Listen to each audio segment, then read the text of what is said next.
Do it like we do it. Hi, everybody. Welcome back and happy Thursday. Okay, guys, like I told you, we are doing season 5, episode 3, the recap of Salt Lake City with our good friend Ashley from Taste of Reality. So we're about to bring her up. I called this breaking the fourth wall because a lot of you guys don't know this, but as the season goes on, there's a lot of drama surrounding Whitney, Lisa, and Meredith.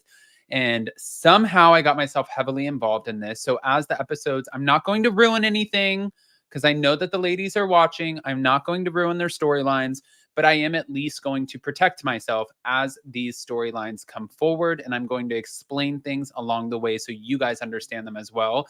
And a lot of times editing plays a huge role in this. And no, absolutely not am I going to be a victim of editing. So we're going to break it all down. Before we do, if you guys haven't already, go ahead, smash that button. If you're not subscribed, get subscribed. I've been Adam Channel 1. Don't forget to hit that notification bell. And let's welcome our girl, Ashley. Hello. Hello, Adam. Hello, Adam's family. Good morning and good afternoon. Guys, you should see the whole fit, by the way. She has this cute fit on. Thank you. Thank you. It's not as cute from here up, but it's a whole thing. It's a whole thing. It's a whole thing. So, sipping on my iced tea, living for Salt Lake City. I mean, honestly, I think they're doing such a great job this season. I think it was so good. And I think I watched more basketball in last night's episode than I have like in the last collective like 20 years. So thank you for making me so sporty. I am now Sporty Spice. I was watching The Greek Giant and I'm like, all of you ladies, it's not just because he's Greek. It's like all of these ladies are like staring at him like, I'm going to climb him like a tree. I was just going to say. I'm like, I get it, guys. I get the infatuation over here. It's like, yes, you can shoot some hoops, but the guy is incredibly good looking. He's a very handsome man. Yes. And Angie, we got the notice. You're Greek. We got it. Thank you. What gave it away? You're so funny. What gave it away? Even look at the guy in the background. He's like, what is happening right now? Okay, hold on. And I know we'll get to this, but like the guy in the background, when she was getting shooed away, when they were trying to practice, and they're like, can you take your Greek Photoshop elsewhere? Is this a new thing? Because he did this, and this means whatever. Like in the sports world, does this mean something other than whatever? Because was he like, whatever, get out of here? Is this just a 1995 Clueless reference that like this guy was like, he's like, whatever, go away? Or does this mean like, hey, something's wrong? But he whatevered her. I think it indicates 4 words. 1, 2, 3, 4. Means back the up. I was going to say GTFO, as Mariah Carey would say. Why don't you get the F out? Yeah. No, it was a great episode. And of course, we're going to get into a lot of the drama of it, but I want to hear what you guys think, what you guys would rate last night's episode, because I thought it was an incredibly good episode. 1 to 10, 10 being the highest. Starting with you, Ashley, where is your head at? I like the number 8 for this. It was another, like you said, it was a great episode. First episode came out just huge. We got a lot of like storyline last time, a lot of build up while it was still very highly entertaining. I feel like this was like kind of a bridge between that dynamic first episode, the more somber second episode. I give it, Brian, was at an 8.375. Like, yes, Olympian. Like, thank you. These are some runway scores here. Yes, pose. Yeah, I give it a solid 8. How about you? I was going to give it a 7.5 to an 8. But I think that that's still great. I mean, I'm a little judgmental on the ratings just because a 10 is saved for a 10. Like last season, the finale episode was a 10, you know? So it's like, you got to kind of reserve that, because if all of a sudden we're just like, this episode's a 10, this episode's a 10, and it's like, you guys have no credibility and shut the fuck up. Right. Shut up. No, there's no room for growth. No room for growth. Which, by the way, yeah, shut up is not a nice word, and I understand that. My mom was babysitting her granddaughter this morning, she's like raising her granddaughter, and she was like crying, screaming, and I was like, Nevaeh. I was on the phone with mom, and I'm like, Nevaeh, like, stop, be quiet. Like, what are you doing? And she's like, and she's only 2, and she's like, no, no, I will not. I was like, oh, okay. Like, listen, at least she has like a personality. She's like telling us what she will and won't do. I'm all for it. No, We've got a feisty one. little feisty thing, little thing. All right. So in last night's episode, I took notes, and I have my little right Scroll. here. Yeah, I have You my scroll of notes. I do. It's not like Okay. but I it's hate to like say it, but I love that I have Kim on my team. I was listening to you and Kim from Bravo Breaking Rules do your New York recap, and she brought up the scroll, and she's team scroll too. And you know what? We are a divided nation, and I'm not just talking about the big picture. I am talking about Scrollgate. How did we get here where people are so one or the other? Like, there is no in between. I am happy with Kim on my side. Adam, we love you, and we're not sharing our scroll with you anymore because you don't appreciate it. I don't You have want your own you to. scroll on your I don't stupid want you to scroll. share your scroll. You guys can freaking have the scroll. I hate We the will scroll. take the paper scroll while you have your little wannabe cell phone scroll. Okay, that's where we stand. Moving on with the times, you guys. Moving on with the times. Yeah, we're on our Palm Pilots here. That's okay. I can live with that. So as you guys know, we are going to Milwaukee. Love the Wayne's World reference. Party time. Excellent. We're flying private, which is great. Have you ever flown private? Oh, yeah, you did. I flew semi-private. Okay. So, like, there's an airline. I saw it because Katie Maloney flew, and I follow her, and I was like, what is that? But, like, you can go to and from Burbank for, like, a few $100s, which is more, obviously, than you would. But there's no airport. You, like, literally show up 20 minutes before your flight. It's 30 people on the plane. And there was only, like, 10 or 11 people on my flight. And they give you free drinks. I was about to say they give you champs? Mm-hmm. Oh, shit. Well, guys, that's where the money is because it's amazing. It's amazing. JSX, if you would sponsor us, we would love that. And also, guys, I have a little traveling tip for you. I'm going to be traveling a lot in the next 3 months. I think we have to go to LA. We're going to New York. We're going to the Berkshires. We're going to, I have to go back to Florida for my freaking tooth. And I think we might be going out of the country. I'm not sure, but I have this tip for people. One, when you get onto a plane, you always treat the stewardess like gold. You don't want to be an asshole to them, right? That's just a given, but a lot of people don't know that. You know, they're seen like those videos on planes. You work for the airline. Shut up. You're supposed to help me. You're the help. It's like, nope, you already lost her. And then when they come through, they'll sit there and they'll try serving you, but you're like, be asleep. And then at the end, you go to the back and they're sitting there and they're buckled in their little seat and they're like, hi, can I help you? And you're like, oh no, I'm so sorry. I said, I have such bad anxiety and this is crazy. It's kind of like Jessel Tank on Roni, who says like, I have mom brain. I have such bad anxiety. And like, I was just going to see, like, can I grab a champagne or something like that? Like, I really need to calm down. And they'll be like, oh my God, honey. Yes, you're so kind. Oh my God, you're so pretty. Where are you from? And you get everything for free. Kindness does it all. Just saying. Yeah, it's true. Honey attracts the bees. Honey attracts the bees. But the ladies end up flying. That I just massacred. The ladies flew private, but Mary Cosby, we don't know how she got there. Do you think she flew private or do you think that she flew commercial? I don't. If they're going from Salt Lake to Milwaukee, I would say probably business class. I mean, it's just, I wouldn't imagine, like, is Milwaukee like a huge airport, like where they would do that? Like, I don't know. I've never been to Milwaukee. I hear it's amazing. And I only know what I know from Wayne's World, much like Heather. But they had Top Chef there last year or 2 years ago, and it was a great season of Top Chef. But yeah, I don't know. I would assume she would fly commercial business class. What would you think? I know that the woman spends a lot of money. So I'm kind of like, maybe she flew private. I don't know. She might have. I'm obsessed with, like, I never want to get on a real airplane again. Well, speaking of getting on real airplanes, we don't have to deal with that right now because that's not what happened. No. Meredith Marks said at first, she's like, I don't know if I want to go. I don't know.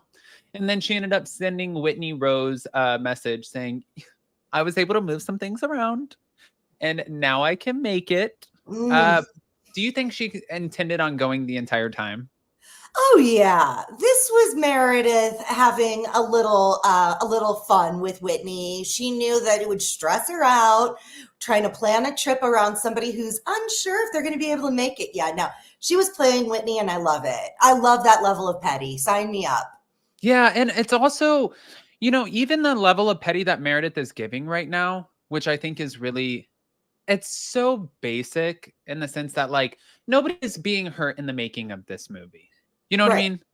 Like right. it's just There's nothing cotton toxic. candy. Yeah, it's Yeah, cotton candy. Yeah, this is like soda pop. Like we're drinking Sprite, nothing heavy. Like it's light. Yeah, we're good. we're good. We're good.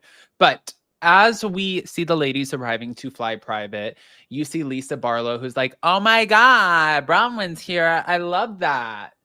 And Bronwyn's getting out, and she goes to hug Bronwyn, and it was kind of like when Shannon went to go talk to Alexis Bellino, and Alexis goes, And Shannon's like, Shannon's like, "No, bitch, not today, Satan. not today, neck." Not today, ankles. Yeah, and Bronwyn was like, "No, no, no, I'm not doing that right now." Bronwyn is very awkward with Lisa. Before we actually get into the drama, seeing this, are you like before we actually hash it out at the end? Were you leaning more in favor of Lisa or Bronwyn? Like, I do you think think Bronwyn has a right to be upset? I do. She's new Okay. to the group. Lisa's her biggest ally, maybe her only ally. It doesn't sound like she has much of a relationship yet with anybody else. I think it's not Lisa's responsibility to take care of a grown woman, but I think that's just what a friend would do, is to check on somebody. I really just don't see Bronwyn being the villain in this at all. Like, and I know Heather's got a bone to pick with her because of the way she told the story to her versus the way she told the story to Whitney. I feel like everybody's trying to make this into something it's not. Like, I just don't see the drama here. I really completely agree with Whitney in the sense that I think that Heather has been so triggered by Monica, Mm-hmm. or at least she's playing off of that trigger. Because the thing is like, if we break it all down, you're not triggered by Monica because for people who don't know, the ladies knew that the reality Von Teese was going to come out at the end of last season. They knew about it, that whole beach scene. We're creating a TV show. It has to make sense. It has to be fluid for, like the viewers. Things have to add up. So it's not just like Real Housewives of New Jersey this past season where all of a sudden Jackie Goldschneider and Teresa are friends. And we're like, where the did that come from? Like that didn't make sense. So things have to make sense. The producers and the editors have a story to tell. So I get why they do it that way.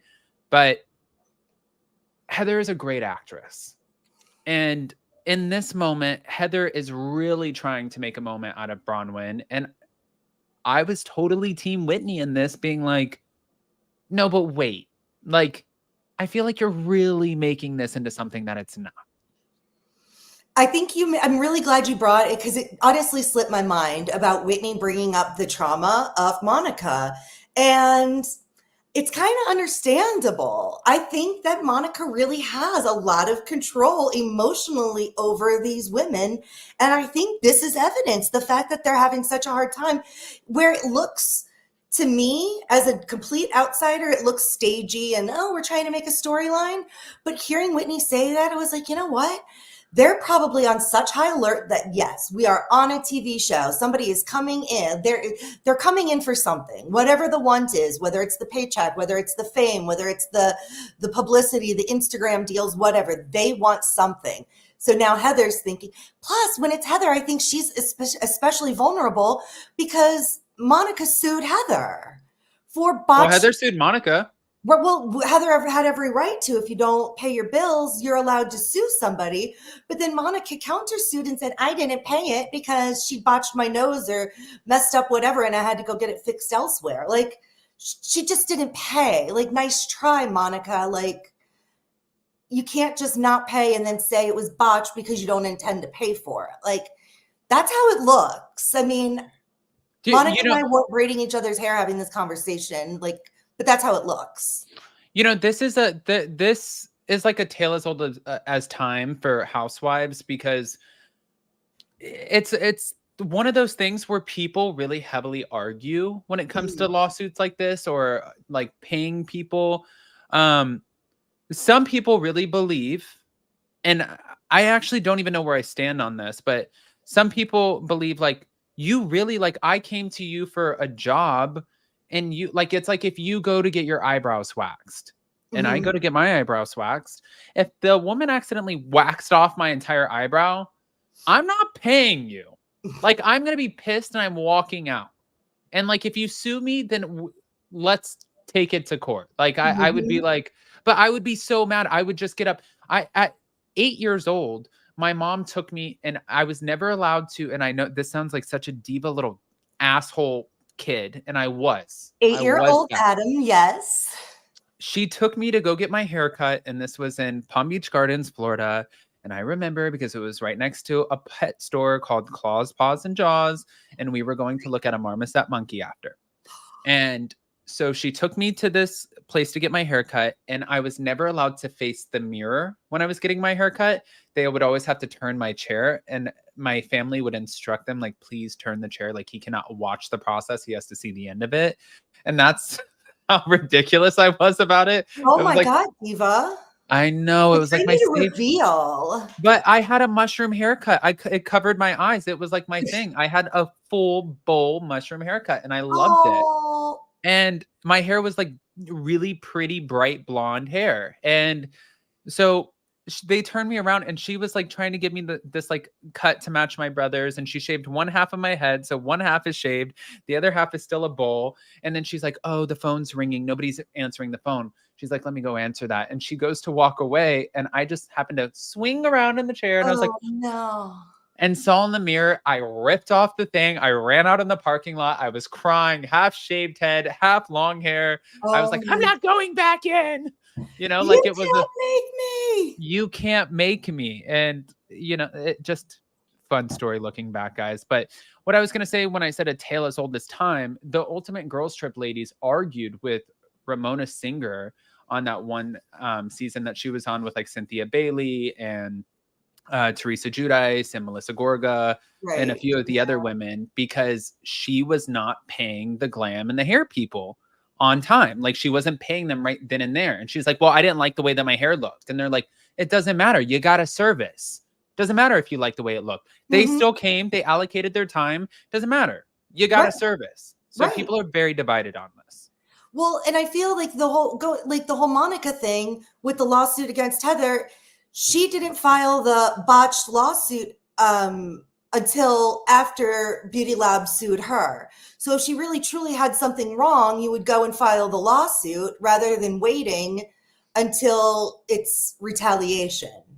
Well, see, I don't know if that's true, because then if I had something that was wrong and botched, I would try to negotiate that with people. Like, if I went and got Botox and it was botched and I didn't love it, I would try to tell them, like, look, this is crazy. This costs $1,400. Like, look what you guys did to my face. Like, let's call this a wash. I mean, whatever you like, if you want me to pay half of it, I would try to talk to them before I just went and did like a small claims court lawsuit. Right. So it really, I guess it just depends on like who you're dealing with. I feel exactly the same way. I don't think there was anything wrong with what Heather and Beauty Lab did. Somebody assigned an agreement. You don't pay the agreement. That's how this works. That's how businesses stay in business. So I guess just depending on Monica's timeline as far as, and like, what were her steps? Like, what did Beauty Lab do to try to right the wrong? Yeah. I'd like more details. I was talking to my friend Lori today, and she was telling me how much she just went and got Botox. and she was telling me how much she spends on Botox. And she was also saying that sometimes after 2 weeks of it wearing off, she will call them and be like, no, something's like, there's like a pocket here, there's something here. And they'll tell her to come in and they'll fix it for free. So they Mhm, like try to right their wrongs. But mhm. I would guess that a Medi spa like that would have those disclosures being like, sorry, like if you're not happy, you're kind of signing away that we can inject you with these things and it might not come out to your liking. Like, I mean, Yeah. I don't know. I don't know what the disclosures would be for a Medi spa, but I Well, would imagine. I have been to Beauty Lab and Laser for a No, okay. facial, and no, they're very professional. It's a legit place. You fill out like a very detailed form to make sure that any medications you're on aren't going to counteract. Like it's a full-on professional business. Like very nice salon. Very well done, Heather. Okay. Okay. Yeah, So don't let the location fool you. Like it's Salt Lake City, like everything's in a strip mall. It's like not like it's just what it is. People are like, "Oh, these things are in a strip mall." It's like, what do you expect? It's a beauty spa. Like, what do you want it to be, have its own cottage? People are like, "It's in a strip mall." And it's like, "Yeah, but like once you walk inside, you're like, "Ooh, look at this little beauty lab and laser universe I'm in." Yeah, it was fire. I'd go back. well, and also it's pretty iconic for the Sprinter van fiasco of it all. And My husband sat in the car while I got a facial, and I was like, "You don't even know how lucky you are sitting in this parking lot. This parking lot is historic, why do I revol" believe you when you say that? My husband, he's a really good sport with all this nonsense. Like, he has gone to so many of these things with me. Like, he's eaten at, like, every Vanderpump restaurant. He's a good Like guy. Jason Jason looks at me and he's like, no. No. Like, even when I have last night, I had Salt Lake City on, and he was like, "No." And I said, "No, what?" Like, there are multiple other TVs in this house. If you wanna watch something else, you go and you watch it. He's like, "I don't wanna hear women screaming." And I was like, "I don't care. I have to do this live tomorrow. So you are gonna Right. listen to the women screaming." And he sits there and he goes, "Whitney's right, you know. Heather's right about this." And I'm like, "Okay, so you're into it. You're just, like, giving a little toot, you know? But you feel it. I can feel that you feel it." No, 100. My husband was so not trying to enjoy New York the other night, but he so enjoyed New York the other night. I love it. Same conversation. Yeah, he's not watching, but he's like, whatever happened to the ladies that used to be on this show? And I'm like, where were you last season? Like, how did you miss a whole like 14 episodes or whatever last year? He's like, "I was right here and I was just absent. I was Yeah, absent." But with Heather Gay too, I feel like her argument is pretty it's like falling on deaf ears at this point. I don't even know if that's an appropriate saying. I don't even know if that's a real saying, but I think that I said it right, guys. So if I I didn't, think then I you did. apologize. I've been botching all day. I had 2 beers last night. That's my excuse. Well, there you go. um, but with Bronwyn telling Whitney exactly what she said to Heather and them, you guys don't really like there's not an argument here for Heather, and that's just the case. So Right. I Loved say her in her little Gucci tracksuit though. She looks good. And I think I've mentioned this before. I saw her before the glow up, which she was like smoking hot before. Like the camera, like just like adds weight. She was so petite when I saw her. I was like, are you how is talking she about Heather? Yeah. Heather? I went to her first book tour and she was like not a big person at all. And it's just like the camera and the fact that she's around people who are size twos. Like I empathize with Emily in the sense that like it's hard being around those little skinny people all the time, but like I'm also not going to project my issues onto everybody else and have a hissy fit because I don't fit in a size two, but I want to. But I told you that was kind of like my experience with seeing Chloe Kardashian. I was like, no, Yes. she looks like she's way bigger on camera. Like you guys would think that she is like this big woman. She is Right. not this big woman. She is very tiny. And this was before she got really tiny. The revenge bod. Yeah, before she got her revenge bod. She was tiny before that. Even Chloe in like the first couple seasons, the one that where Bruce was like, you could afford to lose a couple Oof. pounds before Bruce became Caitlyn. Right. Like Bruce was like, you could afford to lose a couple pounds. And she goes, yeah, what the fuck do you think I'm trying to do? Really? Oh, Really? And I was like, oh, Bruce, ooh, you yeah. can't say that to a woman. And Yeah. nobody should say that to Caitlyn. Oof. Exactly. Just saying. Exactly. Yeah, let's just stop commenting on people's bodies, thanks. Like Yeah, if I we all said have our own issues where we're all struggling, and then we look in the mirror and we're like, "Oh my god, we don't like the way we look, so we're gonna wear a fucking hat." So we don't right. need any help.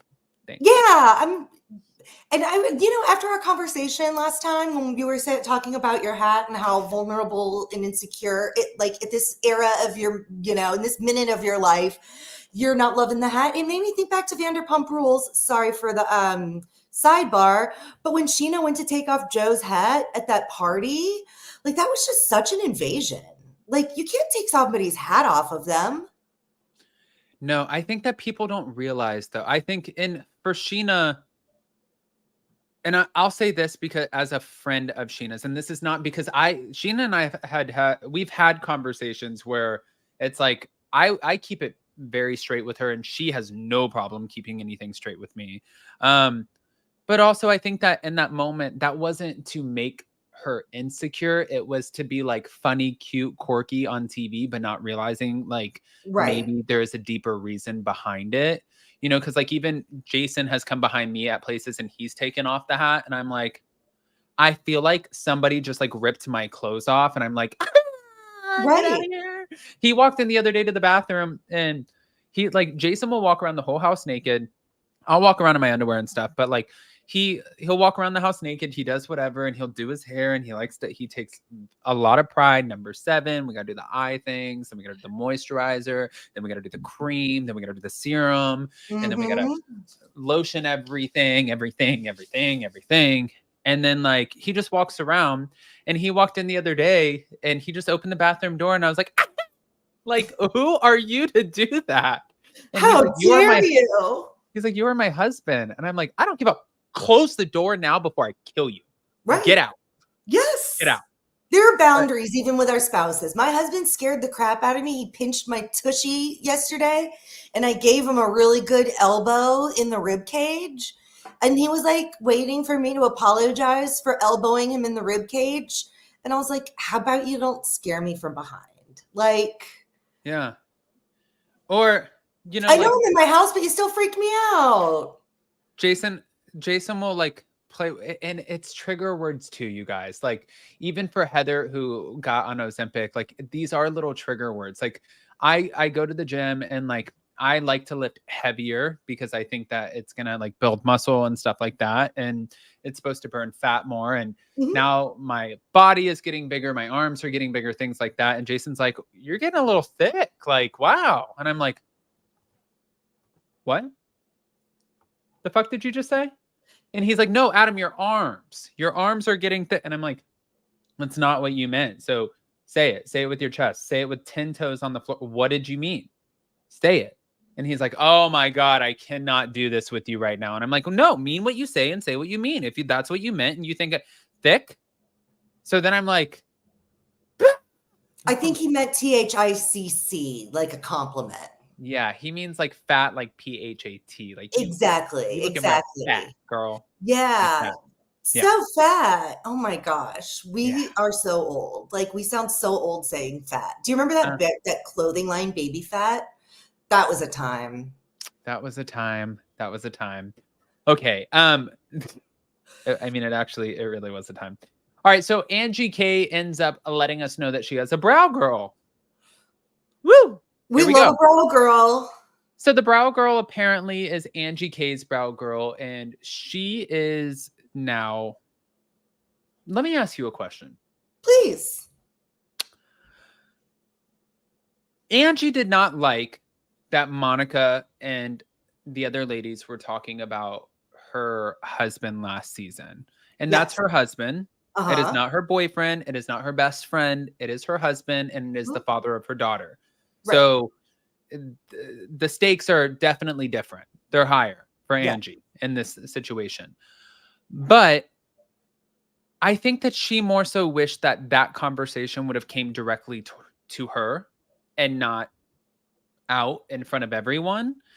And now she's having this conversation about the brow girl to Bronwyn, and she's talking about it before it gets to Britney and things like that. Do you think that's wrong, or do you think, like, where are your thoughts? I love that you mentioned her behavior because it's literally the same. Angie, that will never not make me laugh. Like, that is everything. I feel like she could have gone to Britney first, especially rather than having Britney sitting in the row in front of them at a basketball game and she engaging in a conversation about her right behind her, to where Britney was like, "Hey, are you guys talking about me?" It's like, at that point, why are you having the conversation there? Be like, "Hey, Britney, turn around. We have let's talk about something." Like, that was weird, but like, I think you should mention it. I think it's the right thing to do. I think keeping that information to herself, especially when she's going on camera saying, "We're making progress, we're taking next steps."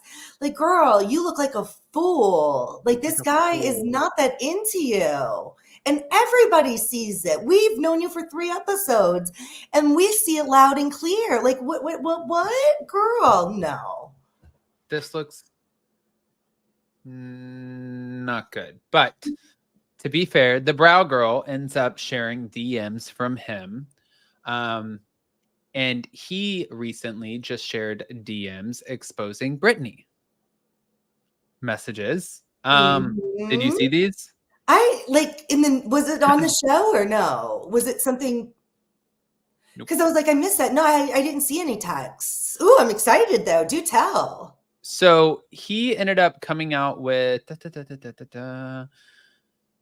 these text messages, but before I end up reading them, he said that he was trying to explain why Britney was demoted and said Britney was originally a full-time housewife, but she was demoted for allegedly faking her relationship with him. He Uh, also said that she needed him to film the show and that they went on. Well, let's just bring up the messages, shall we?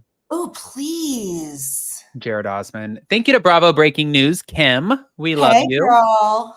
The fascinating part of Britney's story is that she had so much drama for no reason, truly in an attempt to be relevant. If you want to know the truth on our history, I've never walked away from her. I've never broken up with her. I've always been steady, spoiled her over the last year, paid for everything, and I've been a true gentleman. She's so damaged from her past relationships that she makes me out to be the bad guy. She's scared that I won't put a ring on her finger and I just want to play. So rather than just steadily staying with me and working through all of the dating issues that pop up, she runs like a scared child, and I need to date a stable woman. For the record, Britney has a job on the show because I decided to go on. Oh, oh my God, not Slade, not Slade. Okay, Period. Dot. I give her relevance. Oh my gosh. No, wait, wait, I'm dying. wait. Deceased. We're We dead. can't point the right way. Hold on. I give her a talking point. She promised me that we couldn't or that we wouldn't take our love on camera, that it would be best friends. So he's saying that she promised the best friends thing.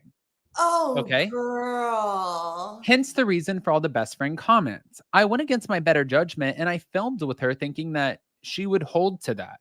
She did not, obviously. I've stepped up to give her all that she's needed to make herself relevant on the show. And what I got in return was a woman that dumped me and makes me look like a complete idiot by the time this is all done. Also, evidenced by some of her TikToks, she's not a happy camper.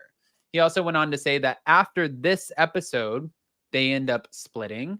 And from that point, producers realized that she doesn't have like a real storyline. So they kind of just put her off to the back.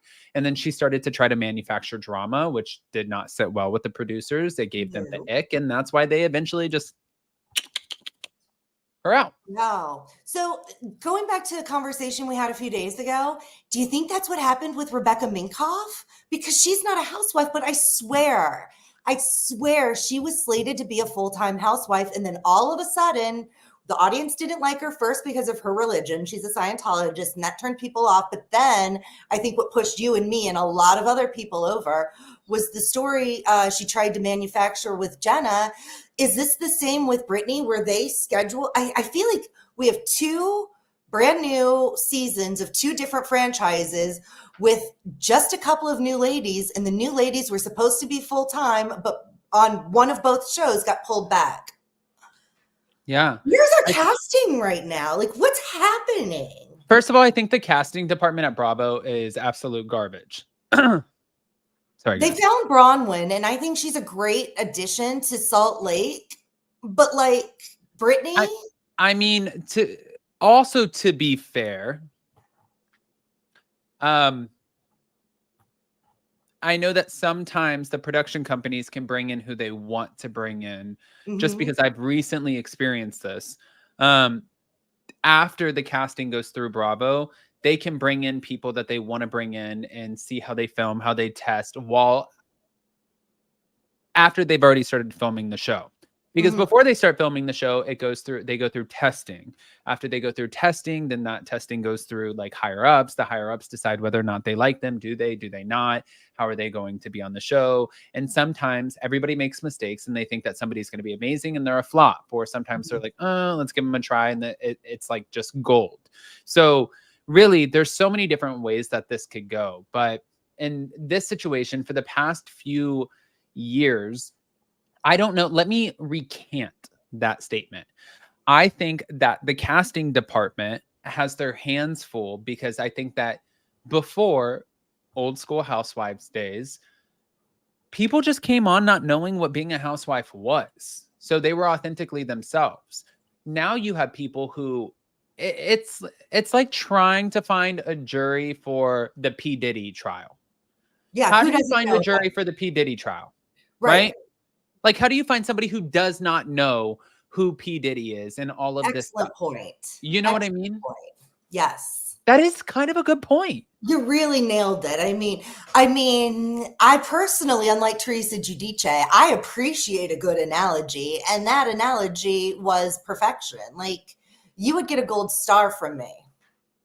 You just got a virtual gold star. That's my second gold star today, by the way. Yay! I got one You're at killing F45 it today. Thanks. Except also too, by the way, guys, I was sitting on here and I was talking with Jason earlier and I was like, I'm so excited to sit here and talk to Ashley. And I'm sitting in a bar stool and the screw came out and I fell on my ass and my chair broke over. So now I'm literally like with my ass trying to level out this chair while I'm sitting here, or else I would be standing. So listen, Mercury is in retrograde and things are happening and we are trying to make the best of it. We are doing our best here. This is the what best we have. So with the Angie K situation, all right, cool. We'll get back to that. But the ladies end up getting to Milwaukee. The hotel is absolutely beautiful. Loved it. I love that they had the 9 rooms. I thought that they absolutely killed it. Whitney killed it, or whoever ended up putting this trip together. I know that they like to give credit to somebody, but right now we're just going to give it to Whitney. Who knows who did it? So we'll say Whitney for now. I thought the hotel was beautiful, but then the 2 options were, before going to the Bucks game, the Bobblehead Museum or gambling. That Bobblehead Museum, you guys, is my worst nightmare. It's my worst nightmare. I was in New York with my uncle. My uncle was like, Adam, I want to go to the library. I was like, I don't want to go to the library. He's like, Adam, it's culture. It's education. And I was like, you know what sounds great? A margarita. A margarita sounds fantastic. Like, you want culture? Let's go look at the Statue of Liberty. Let's go to Central Park. Let's go walk through it. Oh my God, there's going to be like people. They're going to be doing things. It's going to be wild. But no, we had to go to the fucking library and we had to go look at a bunch of books. I don't like books. It's just the library. And this Bobblehead Museum to me was like, it was just my nightmare. It really was. Here I am being your polar opposite again. I lived for the bobbleheads, but I lived for it. The absurdity was killing me. But on top of it, to throw in trivia to where we're going on a damn scavenger hunt through the Bobblehead Museum, I'm going to Milwaukee just to do that. I'm going to Milwaukee. I'm going to eat all the cheese. I'm not going to watch any sports. Maybe if I got one of those private rooms where I could just like eat and like have sports people doing things in the background. But I'm here for the Bobblehead Museum. Oh God, we can. I loved it. I loved it. No. There's a in the small town in Nevada called Tonopah. It's like a haunted city. There's a clown motel. You'll see it like on all like the horror channels. Like, ooh, we're gonna go explore this haunted hotel. So the iconic clown motel, like in their gift shop, there's like 10,000 clowns. No, no, no, no, no, no. Okay. I know it's Also, weird. the divided cast going to gamble and also going to the bobblehead sitch. Do you think that production pre-plans that? Because this I really don't have the answer to. I assume that they pre-plan and divide them. That way Heather can have conversations with Meredith about Whitney and that, you know what I mean? Like I would assume that that's how it's planned out. And then I it's would just like, assume oh, too. yeah. I think it's very creative and smart too, because you're having the back and forth. You have two very different ideas of fun for people like you who are creeped out by the Bobblehead Museum, for people like me who are like, oh no, I really like the fact that they divide and conquer like that when everybody's getting along. Mind you, I hated it in other cities when it's like, even earlier this year on Orange County, when some of them went to La Quinta and the others went to Big Bear because we can't get along. Can't stand that. But when it's like, no, we're just going to go divide and conquer, and it's not because we can't play nicely with each other, I'm like, no, that makes sense. I just like the fact that everyone so far on Salt Lake can do their job and film with people that they don't like. Have you ever seen Ladies of London? Yes, I hadn't. I never like sat down and studied it or watched it, but like I'm familiar with it. It was on in the background years ago when like Bravo used to just win cable, basically. Do you remember the girl? I think her name was Marissa, who she was with the Earl of Sandwich or whatever, or the Yes, Viscount. And yes. she would sit there and she would talk to her kids and she'd be like, listen, Orange County and guys, I think that like she would like kind of bob and weave in and out of like the English accent, but then also just like being American. And like when you said Orange County, I was like, okay, Ladies of London. Orange County. Yes. Okay, guys. So let me get back to this really quick. So then we end up going gambling, and we have Heather Gay, Angie Katzenabis, Lisa Barlow, Meredith Marks over in the Bobblehead Museum. We have, and Brittany Bateman, I think, was with them. At the Bobblehead Museum, we have Mary Cosby, Bronwyn, Maylee Workman, and Whitney Rose. And Mary too, which made me laugh. Yeah, and Mary. Mary in the Bobblehead Museum was just comedy. Yeah, and Mary also needs to learn the anatomy, but I'm not even going to get into that. I'm not. Oh my God! Like I can't. I'm a man, and I know you're that. a gay man. A gay man who's never been with a woman. So you're a gold star gay. No, because I was out of a. But hold on, doesn't that make you like? I think there's gold star, but then there's like the elite. Oh, you would know more than me. No, I think gold star is when you're like a C-section and you haven't been with a woman. Wow. And then I think like platinum is like, I don't know. I don't know. Okay. I don't know what I am. I just know that I have never been with a woman, but I know that this is not right. That's what I know. It's not. Like, I don't want to talk about the human body on this, but they're different holes, people. They're different holes. I said that to Jason last night, and Jason looks at me and he's like, what? And I was like, Jason, you've been with women. Yes. Like, what are we? This is not why are we having this conversation? Like, why do you not know this? How does Mary not know that? And like, I worry about her in the TSS. Like toxic shock syndrome, like that's an actual thing that you can get if you like wear tampons for too long. Well, I knew in high school got it. She was in the hospital for like months. I don't want to talk about it. I know. Let's change the subject. Okay. So Lisa Barlow ends up talking about how much she likes gambling, she likes drinking, but she's not addicted, which makes her Mormon 2.0 because she is not addicted. That's what we call Jack Mormons. In like, I'm very Mormon adjacent, and you have like, I don't know, did you watch the Secret Lives of Mormon Wives? Yeah. Because there's like the very divided, like good Mormon, bad Mormon group. Love our girls. Oh my gosh. And they just got renewed, by the way. Love it. I'll never look at a Fruity Pebble the same, but that's okay. That's my issue that I need to work on moving forward with my life. But there were like the bad Mormons and the good Mormons. And I feel like what we saw in Secret Lives was very indicative of what we just saw with the Mormon 2.0s, as we called them, the Jack Mormons. And they drink and they gamble and they smoke and do all the things. And those were typically the Mormons that I gravitated towards because I drink soda and coffee and swear. So those are the people who would hang out with me. I'm not going to sit there and go in on Lisa Barlow over her Mormonism. But I am with someone who grew up Mormon, and I know that he looks at it and he's like, that's not a thing.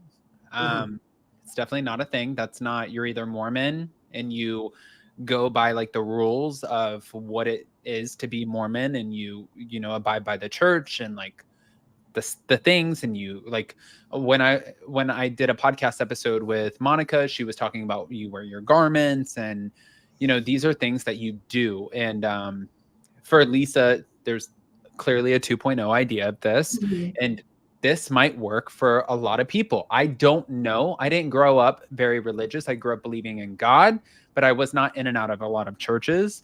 So I don't know. But what I do know is I've seen the reactions from people from the Mormon community, and they're like, no, no, that's not it.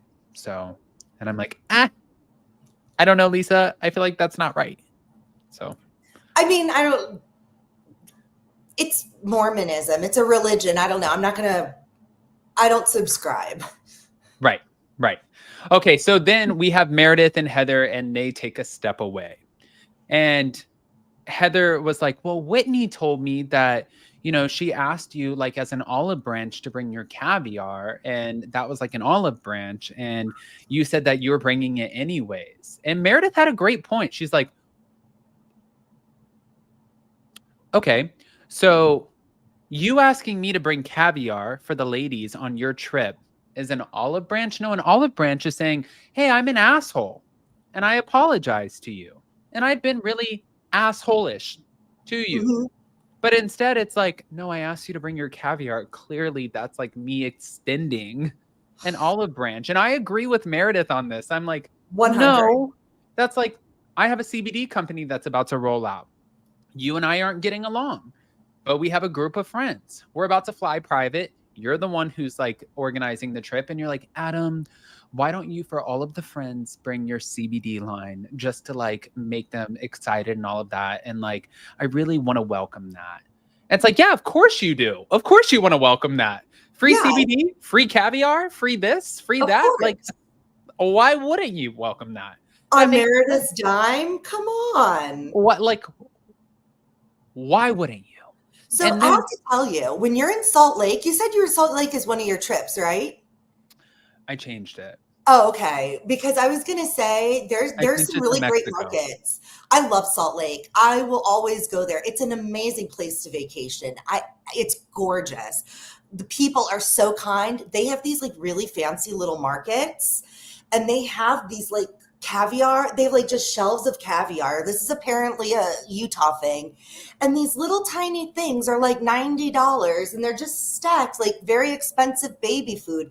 It's remarkable. These people there's a lot of money in Salt Lake City. It's so beautiful. You understand why.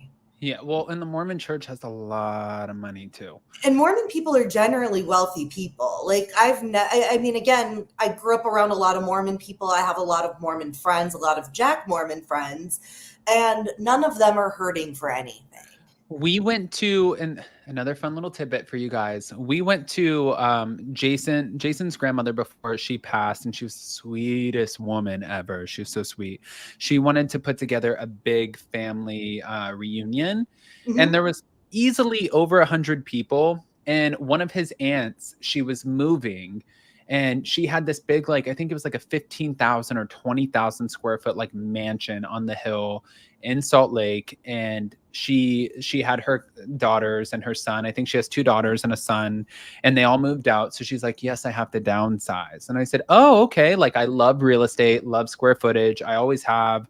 I'm like super invested in it. For fun, I'll go through Zillow and I'll look at homes. Me too. I live for it. And I was like, okay, 15, 20,000 square foot. I said, so downsizing, I'm thinking like 3,000 square feet. And I'm like, so what did you downsize to? And she's like, it's just a much smaller home. It's like 11,000 square feet. And I'm like, you guys have so much fucking money here. Oh my gosh. This is 11,000 square feet is a small museum. That's literally 10 times the size of my house, but that's cool. Yeah. Just, it's just 11,000 square feet. But I just thought it was so, I'm like, this is wild, but okay. Wow. So yeah, there's money. There is money. Unless you're mailing returning all your stuff to Nordstrom. Like, what's that? Oh, we're going to get to that too. We're going to get to that. But this is the next part that I wanted to kind of talk about for a second. Meredith drops the bomb about Whitney to Heather, about getting this information about Whitney apparently sourcing the products from Alibaba. Not Alibaba. For Prism, her new jewelry line. So guys, this is where shit's about to hit the fan. And I think I've been warned that shit's going to hit the fan for me, which I think is absolutely ridiculous. And you guys are going to see why as it comes out. And I'm not going to ruin the show. I'm not going to share receipts unless I need to. And we'll see based off of how the show goes. And if it goes in a way that makes me look like a complete moron, then yeah, sorry, Bravo. Like, it's me or you. And I choose me. But in this situation, Meredith finds out that Whitney was sourcing stuff from Alibaba. So what happened was, I knew that Patreon was coming out from one of my friends, Dana Wilkie, Dishing Drama with Dana.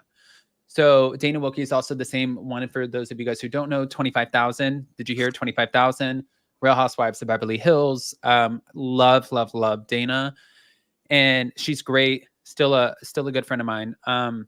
She was the one who found this. And when I found out that she found this, I called Whitney and I said, I just want to let you know, this is one of my friends, but also this is out here and it's on a Patreon. So it's not fully public. People have to pay for it, but it's going to spread. And what Whitney told me was, Adam, this is ridiculous. It's nonsense. This did not happen. Like, I didn't source anything from Alibaba. This always happens when we start filming a new season and the women are trying to plant seeds. That way they can create storylines because they want to take me down. And I was like, okay, that could make sense. Like, I'm friends with a lot of housewives, and that's not the most far-fetched thing that I've ever heard. Like, people planting seeds to try to take you down. Let's cue Real Housewives of Potomac. Andy Cohen's baby shower. When the ladies got together to say Monique Samuel's child was the product of another man. Like, they did that. They curated this whole storyline just to make this woman and her husband be in question. So this has happened before. Right. So I was like, okay, I believe Whitney. So after that, I have a conversation with Meredith off to the side. I'm friends with Meredith. Why wouldn't I have a conversation with Meredith? And I was talking with her and I was like, listen to this. Like, how stupid is this? This is so dumb because Whitney, there's no way that Whitney would have taken products that you can buy for $1 to $5 jewelry from Alibaba and sold it with such a high markup, claiming that she was the one who was putting together this jewelry line. There's no way that wouldn't happen. Meredith 1,000,000% agreed. She's like, Adam, that's not a true story. Whitney would never do that. That's what she said to me on the phone. Right? So, and I was like, yeah, there's no way that she would have done that. And Whitney was really she was pissed and she was really upset. And I'm like, based off of how upset she was, I truly believed that there is no association to this. What was she mad at? Was she mad at Meredith for being she didn't even know that I talked to Meredith at this point. Okay. She was mad that this was coming out and she felt like somebody within the group had to have fed this. Okay. Like, fed this information. And I said, I will help you find out who fed it. Right.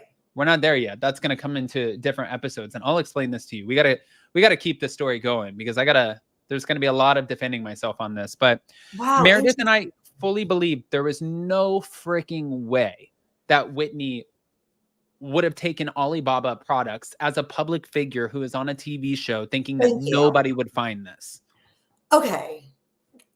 100%. And from a production standpoint, how convenient is it that this is all with Meredith after they just had the quarrel about the bath bomb and how Whitney stole that?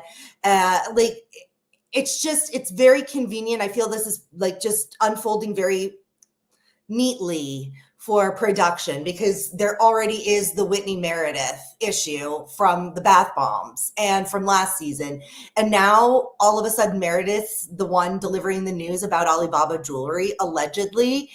And especially if in real life, if Meredith is like, no, I'm hearing this rumor. I know Whitney, it's not adding up. But if we see something totally different on TV, like, yeah, continue to tell, like mention it all, because we need to know the truth. We deserve to know the truth. We deserve to know the truth. Yeah. So this, like I said, this is going to unfold and it's going to get a lot messier than this. And this is why, Ashley, you got to commit to me on these recaps because we got to keep this. We got to unfold this story as they come out. Yes, you'll see me every Thursday at my mom's house. I've already been told, Adam, it's going to look really bad for you. And I'm like, bad for me? I'm not the one who sourced anything. And I'm going to ask you a personal question. What? If you don't answer, you don't have to. No, I'll answer. I don't care. Is there any contract with you and Bravo? Are they paying you? Are you being compensated at all? No. Well, then you absolutely. I am a big fan. Like, for instance, with Whitney, if she didn't source her stuff from Alibaba, you don't need to say anything. Let your products speak for themselves. But if you're not getting a paycheck from Bravo, you don't have a contract with them. You're not getting any money. Like, mention it all. Yeah, well, and that's the line that I'm teetering on is I'm not going to ruin anything for anybody. I know what it takes to make a TV show. I was around Vanderpump Rules and Lisa, and I've been around a few of the other shows long enough that these people pour their time and their hearts and their soul into these TV shows. Yes. And they want to make them successful. So I'm not going to ruin the storyline of anything.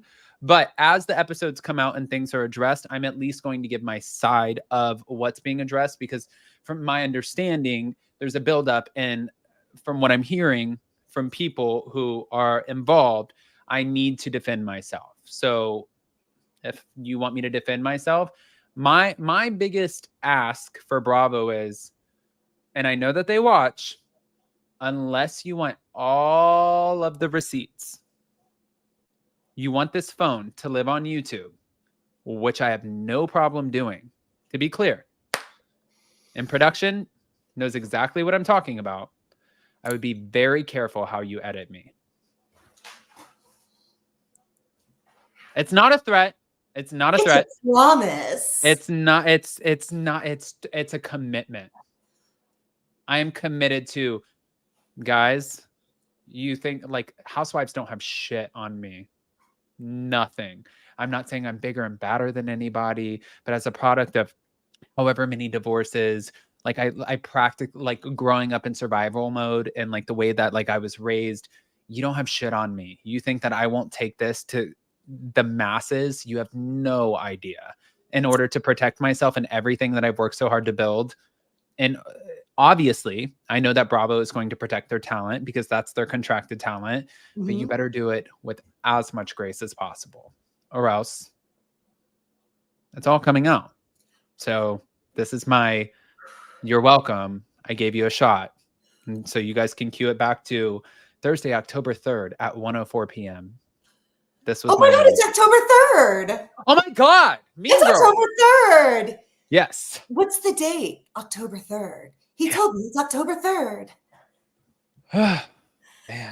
Man. Wow, you're my Aaron Samuels. You're Adam Samuels. You look sexy with your hair pulled back. Okay. All right, guys. So then from that point, we end up getting to the Bucks game. Somebody is banging on my door. Can I let you tell us what happens at the Bucks game really quick? This always happens. Yeah, no, of course. Oh my gosh, I love the Bucks game. We loved Angie in her Greek mafia moment. If she is the Greek mafia, I am ready to be part of the gang. I don't understand what was happening with the football, but it was cool that like the guy came and said hi to them when they were like on the floor. But it felt very like VVIP from Dubai when they got to go up to that private section. I was here for the odd camera work. We're usually in big restaurants, big houses, bigger spaces. Those boxes are only so big at sports games. So it was kind of nice to see people standing on top of each other. It felt very old school reality to me, which I enjoyed. It didn't look so carefully curated. I like the fact that Britney was sitting on a stool watching the game, and Lisa and was it Mary? No, it was Lisa and Bronwyn, I believe, having a conversation about her. And she's like, "Hey, what are you guys talking about? Are you guys talking about me?"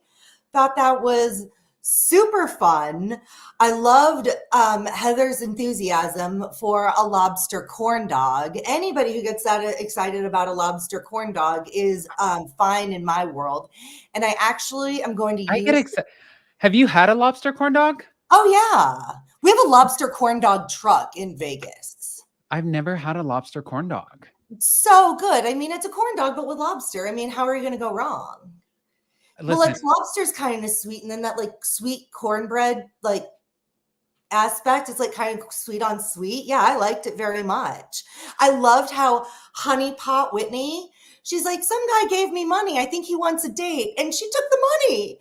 I was like, did she just take the money from the guy said that like he was looking for a date? I was like, go ahead, girl. Go off and live your life. go on with your bad self. Oh my gosh, that made me laugh. Yeah, I couldn't get over, and I was just thinking about this. We had Mary in the topic we don't want to talk about anymore with her holding using the bathroom, but coming right after what we saw Jenna Lyons wearing the night before. Her when Jenna Lyons described her dress as the tampon dress, and then the very next night we get tampon 101 from Mary Cosby.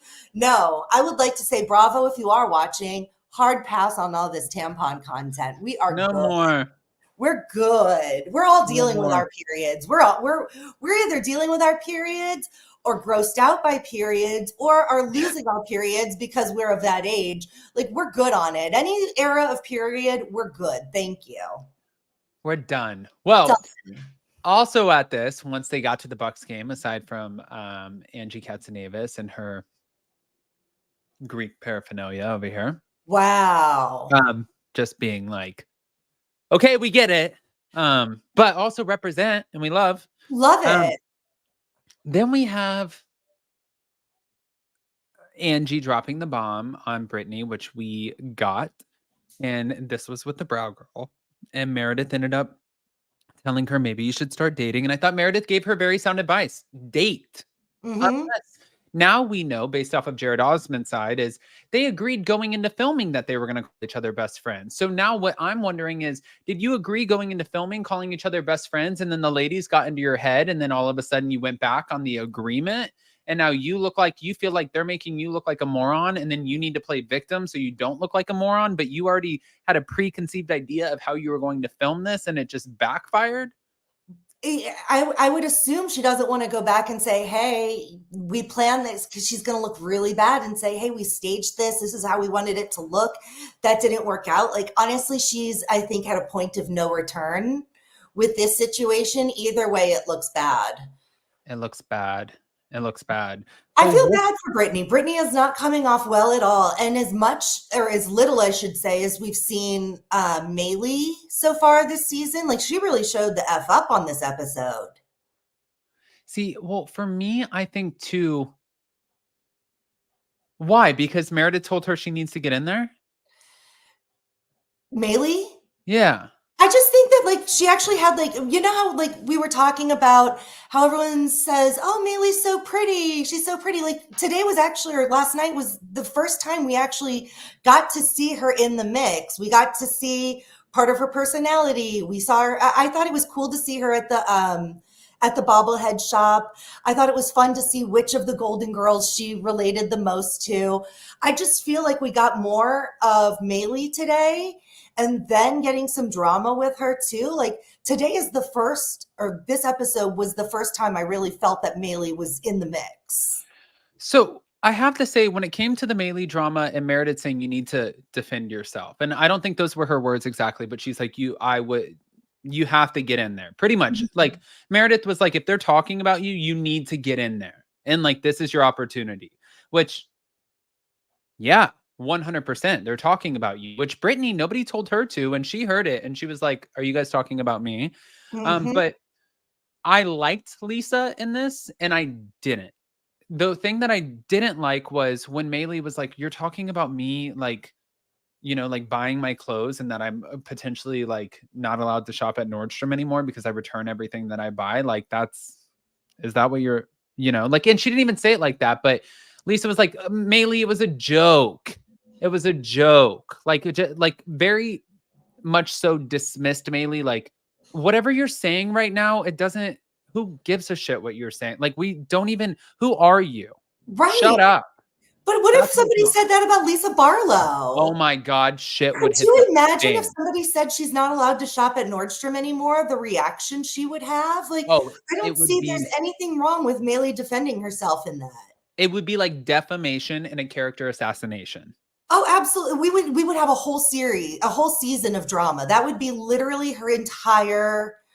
it would make it to the reunion like, you attacked me and said that I'm poor. And it's like, no, nobody, Jesus. Okay.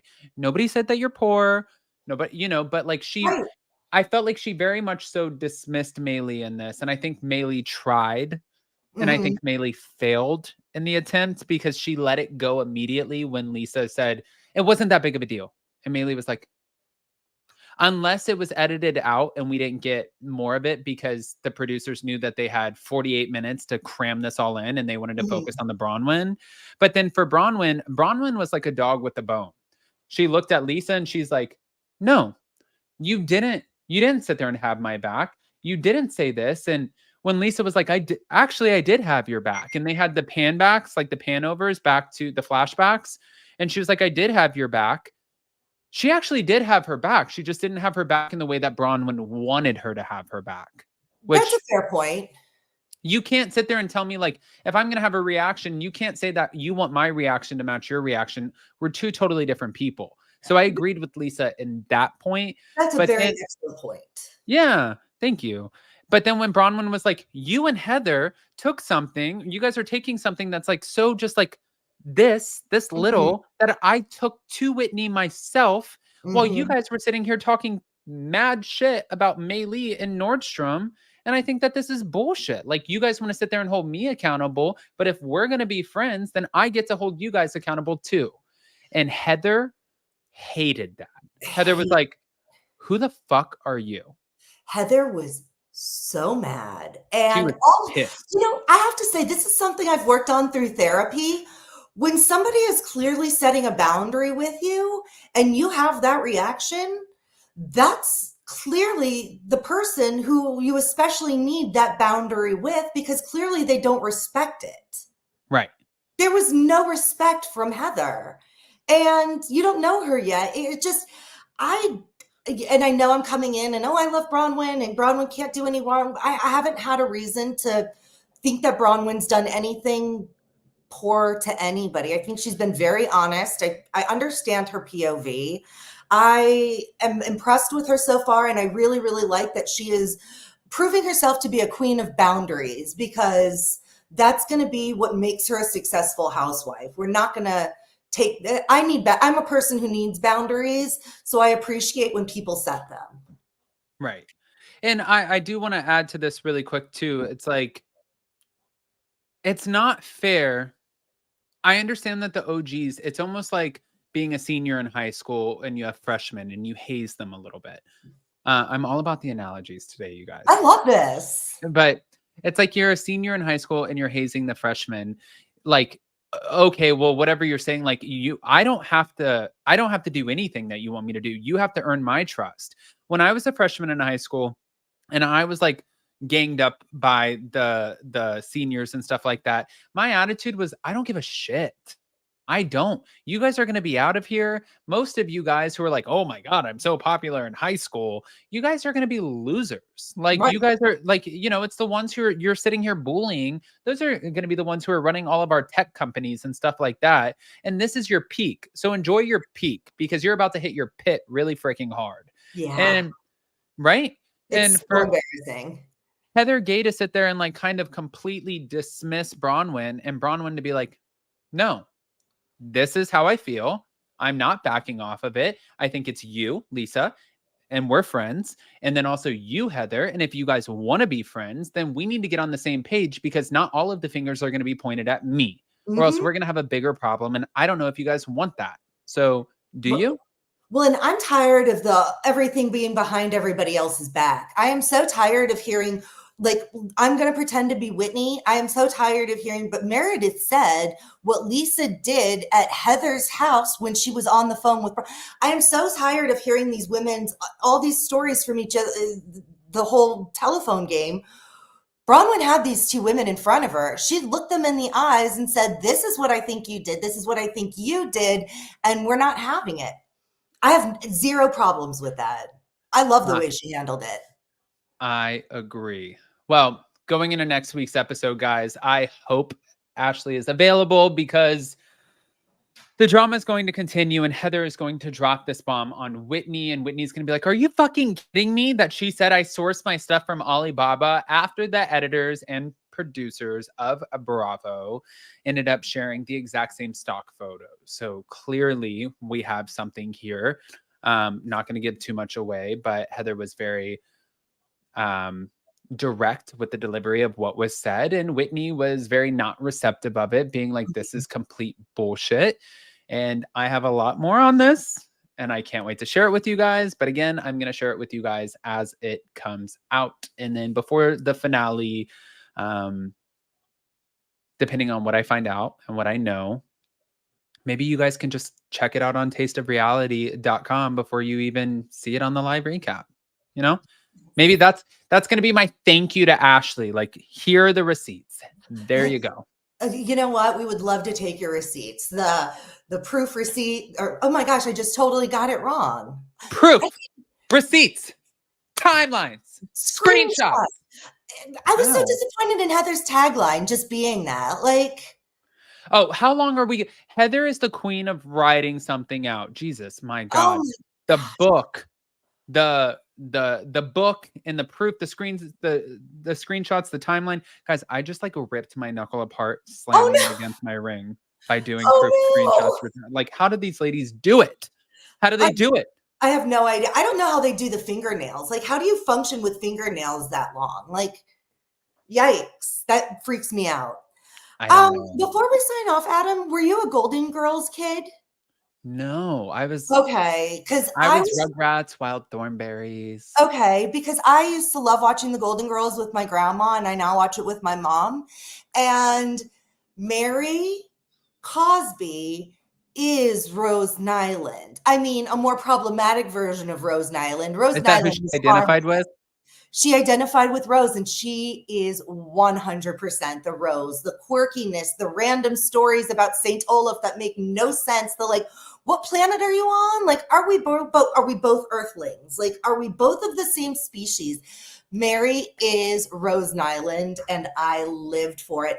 And Maylee identifying as Blanche made me want to get to know Maylee so much more. Like, you little feisty thing. I love a dirty girl.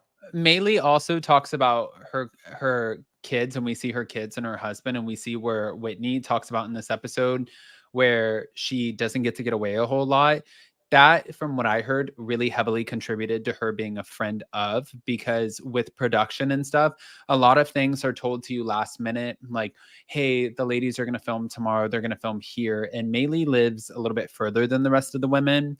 But hey, we're going to film here. And she didn't have anything to do with her kids. Like, it was so last minute that she didn't have a way to put people in place to make sure that her family was taken care of. So there were a lot of filming moments that, if I understand this correctly, and I'm sure somebody from the cast will correct me after this, I'll get a DM.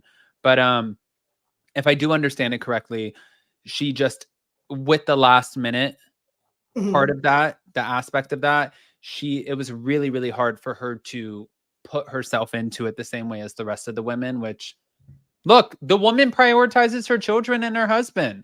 I'm not mad at you. Nothing wrong with that. Nope. It is the Real Housewives. I mean, she's doing the housewife mom thing. That's life. I love it. Adam, as a Pokemon trainer, bravo, man. I choose you. Thank you. Yes. We'll see what happens. I also saw this question. Adam, please, I want to support. When and where can I buy the CBD products? Actually, Jason is out of town today taking a big meeting. There is a lot of legalities that go into it, you guys. We are working on the products right now, but also you still have to protect yourself. You don't know what you don't know until you learn that you didn't know it.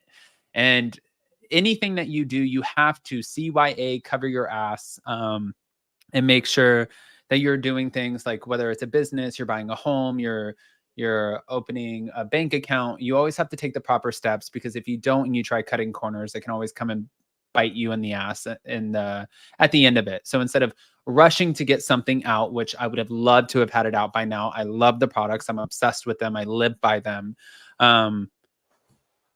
It has to be done the right way. And I think that, you know what, it's going to be all the more rewarding in the end. And I cannot wait to bring Blow to all of you guys. And you guys, trust me, it's going to be a fun ride. But great name. Thanks.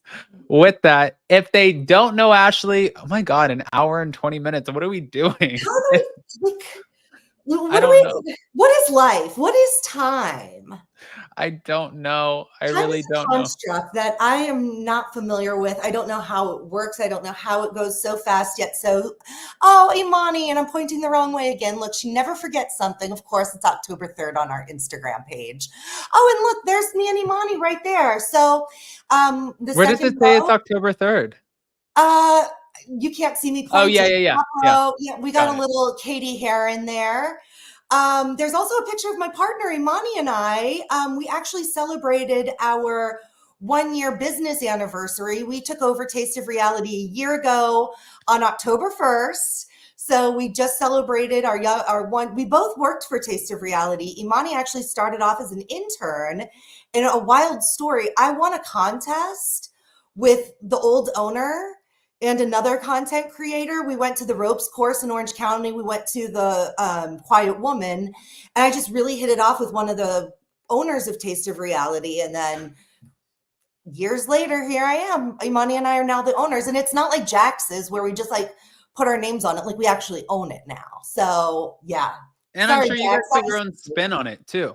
Yeah, well, we've definitely changed it, and we're revamping the website right now just to make it. Do both? Yeah, we're doing it all. We're remodeling, we're revamping, we're redoing it all.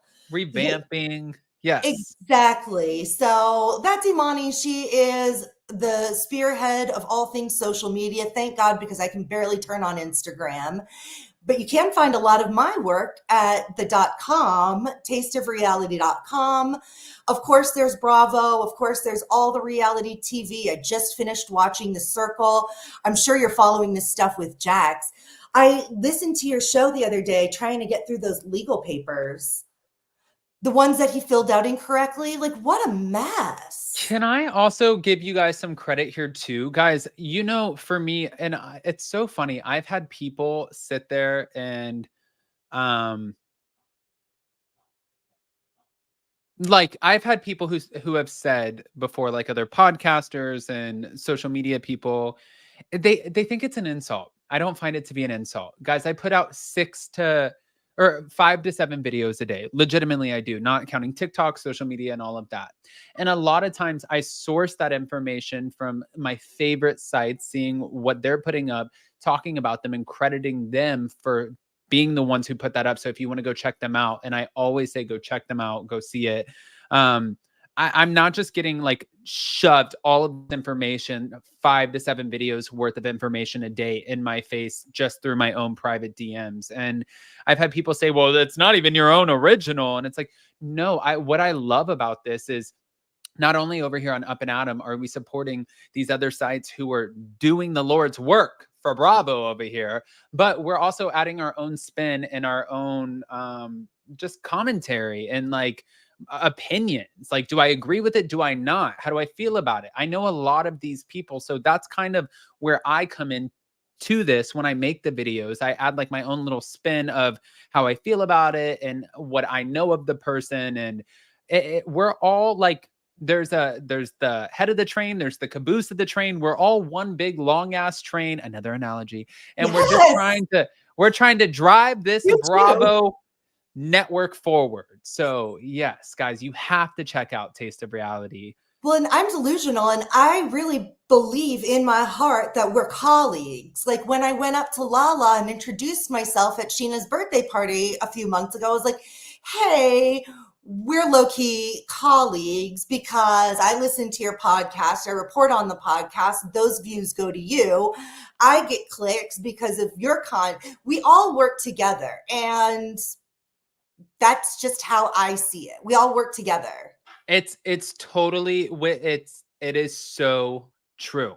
Like anybody who doesn't look at it that way, it's just because you're so much bigger than it, because you think you're so much bigger than it. But it's like when you have, oh my God, another analogy. What the fuck is I happening today, love you this. guys? Let's go take our SATs again. I was gonna say it's like when you think you're like the Bethany or the Nene of the franchise, and you're like, well, it's gonna die without me, but it doesn't because it's a part of an ensemble cast. Mhm. We are an ensemble cast of bringing this information to you. Not one person is bigger than the other. I'm not bigger than Taste of Reality. You know, like I'm not bigger than Page Six. Page Six, really, like in their Bravo sector of it all, is not bigger than me or any of the other people who do what I do or do what we do. We are all adding to the train. So, yes, we're an ensemble cast. You're Yes. welcome. Yes, welcome to the show, the Welcome to the BTS, show. the hot and But messy show. yeah, seriously. Ashley, I appreciate the hell out of you guys. If you have not followed Ashley on Taste of Reality on Instagram, social media, Ashley and Amani, or even on tasteofreality.com, definitely go make sure you go follow, and we will keep you posted with more drama, more breaking of the walls when it comes Yes, to what's being said on the show. I'll give you the backlog for sure. But can't we wait. love you guys. Happy Thursday. Tomorrow's Friday. Then we're getting into the weekend. That means shit to me. Sorry. But for most people, that means, hey, time to party. Right. So happy weekend, everybody. We love you guys. Bye.